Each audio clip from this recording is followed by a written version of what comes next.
मत्ती अध्याय 24 और उसके वचन 39 में लिखा है कि जब तक जल प्रलय आकर उन सबको बहाकर ना ले गया तब तक उनको कुछ भी मालूम ना पड़ा। वैसे ही मनुष्य के पुत्र का आना भी होगा। तो जब हम जाते हैं उत्पत्ति अध्याय 7 वचन 16 में, तो वहां पर लिखा है कि उसी दिन जब बारिश शुरू हुई नूह और उसकी फैमिली जहाज में बैठ गई, तब यहोवा ने उस द्वार को, उस डोर को बंद कर दिया। अब नूह को कितना दुख लगता होगा द्वार के उस पार जब लोगों की दर्द और खौफ से भरी हुई आवाज सुनाई देती होगी। सुनिए इस बात को, ऐसा नहीं है कि कोई कह दे कि खुदा ने तो किसी को बताया ही नहीं। It is not that God is unjust. Friends, invitation कई सालों से लोगों को मिला। वो तैयार हो रहा जहाज अपने आप में एक इनविटेशन था, एक निमंत्रण था लोगों के लिए। लेकिन खुदा के दिए हुए इनविटेशन को, उसके निमंत्रण को कई अलग अलग कारणों की वजह से ठुकरा दिया गया। उन बातों और चीजों की वजह से जो अच्छी तो लगती थी, जो अच्छी थी, और लोग सोचते थे कि शायद यही सब कुछ है जिसके पीछे हम भाग रहे हैं।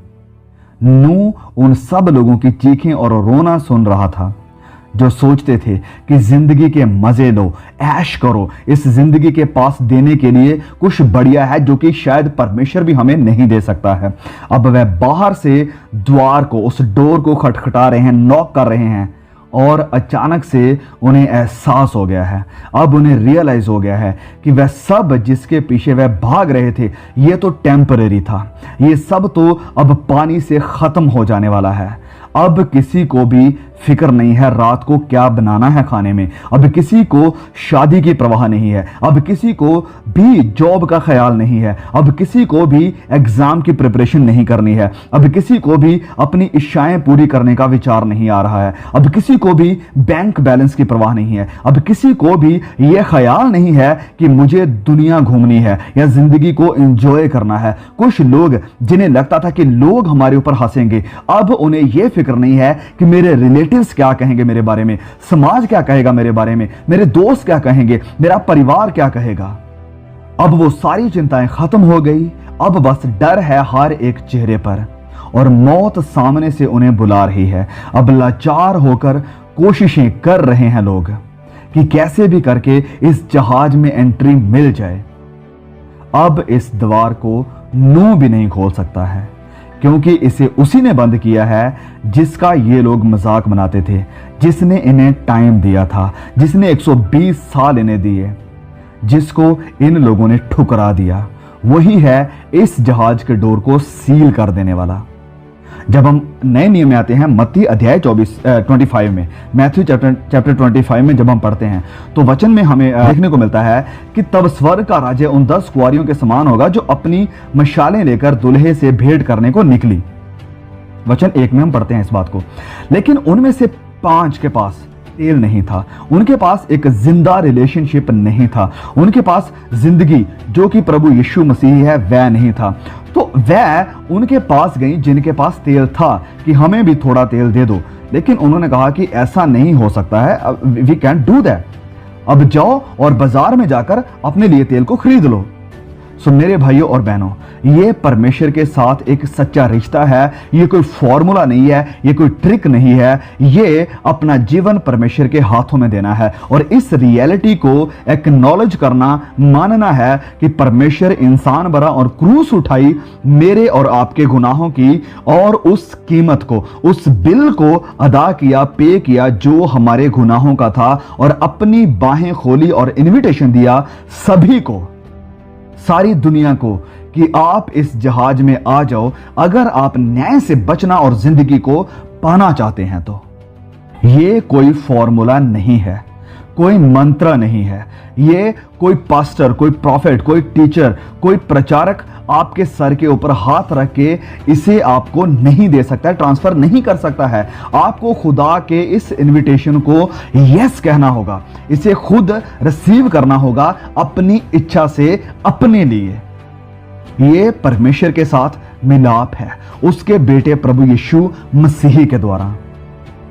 वचन आगे उन 10 कुंवारियों के बारे में हमें कहता है कि 5 जब बाहर तेल खरीदने के लिए गई, दुल्हा आ गया और जो तैयार थी, जिनके पास तेल था, वह उसके साथ अंदर मैरिज हॉल में चली गई और द्वार यानी डोर को बंद कर दिया गया। और फिर बाकी जो बाहर थी, जो तेल लेने के लिए गई थी, वह आई और कहने लगी कि हमारे लिए दरवाजा खोल दो। लेकिन आवाज आई कि आई एम सॉरी, मैं आपको नहीं जानता हूं। सो प्रियो, ये बहुत ही भयानक और खतरनाक है कि प्रभु यीशु के राज्य के गॉस्पेल मैसेज को सुनना और उसे फिर नजरअंदाज कर देना, या ये कहना कि अभी नहीं फिर कभी। मैं आपको, जो मेरी इस आवाज को सुन रहे हैं, आज अगर आप प्रभु यीशु के इनविटेशन को स्वीकार करने का फैसला नहीं लेते हैं, तो अगर आप परमेश्वर के इनविटेशन को ना कह देते हैं, तो आपका यह फैसला सबसे बुरा, सबसे गलत और आपको नुकसान देने वाला फैसला होगा। आप इसके लिए रोएंगे और आप याद करेंगे इस पल को। अगर आप अभी तक मसीह यीशु के जहाज में, आर्क में नहीं आए हैं और आप डिले कर रहे हैं टेम्परेरी चीजों के लिए, विनाश हो रही चीजों के लिए, तो नरक आपके लिए ज्यादा दुख का कारण इसलिए बनेगी क्योंकि इस मैसेज की आवाज, आपके भाई याकूब की आवाज आपको याद आएगी। Tell the truth Yakub channel याद आएगा। इसलिए प्लीज आज डिले ना करें। आज इस बुलाहट को मत ठुकराएं। आज उद्धार का दिन है। Today is the day of your salvation. क्योंकि अगर आप अभी फैसला नहीं करते हैं, तो यह फैसला करना आने वाले वक्त में आपके लिए और भी ज्यादा मुश्किल और मुश्किल होता चला जाएगा। आपका दिल सख्त होता जाएगा। ऐसा मैसेज सुन सुनकर आप कठोर हो जाएंगे। जैसे नूह के समय के लोग 120 साल मैसेज सुनते रहे, लेकिन उन्होंने पश्चाताप नहीं किया।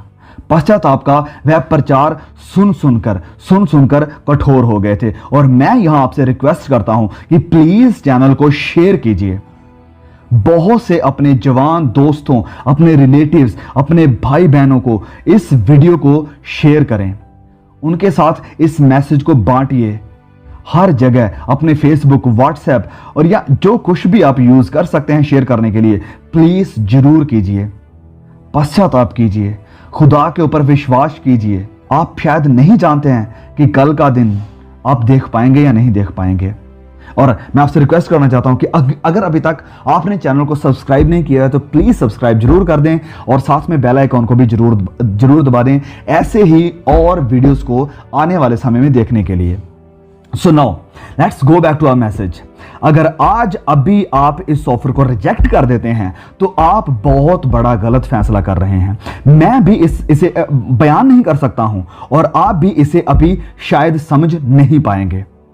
यहां बात हो रही है इटर्निटी की, सदा की जिंदगी की, जीवन बचाने की। वो खुदा जिसने आपको बनाया, जिसने आपको ऑक्सीजन दी, जिसने आपको जिंदगी दी और चाहता है कि आप नाश ना हो और आपको सदा की जिंदगी देने के लिए उसने बहुत बड़ा बलिदान दिया है आपके लिए, जिसके ना तो मैं लायक था और जिसके ना आप लायक हैं और जिसके ना कोई इस दुनिया में लायक है। लेकिन फिर भी उसने हमसे मोहब्बत की।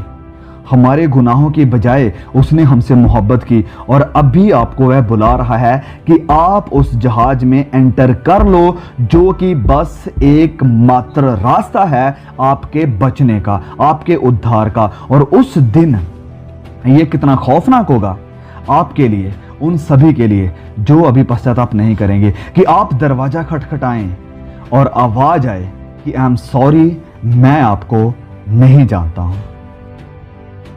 अब मैं नहीं जानता कि इससे भी ज्यादा बोझ, गहराई, स्पष्टता यानी सफाई के साथ इस मैसेज को आप तक पहुंचाया जा सकता है। How I deliver the urgency of the time that we are living in, that you need to repent and get right with God right now, because you are not promised tomorrow. आपके पास हमेशा का time नहीं है इस decision को लेने के लिए। आपके पास बहुत ही लिमिटेड और अनएक्सपेक्टेड टाइम है, क्योंकि आप नहीं जानते हैं कि ये अपॉर्चुनिटी, ये ऑफर, ये बुलाहट आपके पास से कब ले ली जाए। It's only available until you have the breath in you.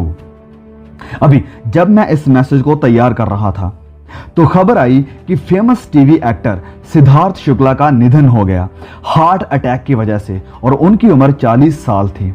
This is life friends, ये है जिंदगी। कोई गारंटी नहीं है कब मौत आपके डोर पर दस्तक दे दे। यू डोंट नो, आपको नहीं पता है।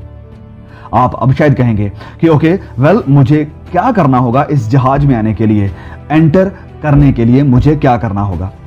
तो सबसे पहले मान लें, कबूल करें अपने गुनाह जो आपने अभी तक किए हैं खुदा के खिलाफ, अपनी बातों के, अपने कामों, अपने ख्यालों और अपनी आंखों के द्वारा, और पश्चाताप करें इन सारे पापों से। Repent and turn to Jesus Christ the only saviour, क्योंकि वही है जो आपको इन गुनाहों से माफी दे सकता है। और विश्वास करें प्रभु यीशु मसीह के ऊपर कि उसने आपके गुनाहों की सारी सजा को, आपके हिस्से की मौत को अपने ऊपर लिया और आपको माफ किया है।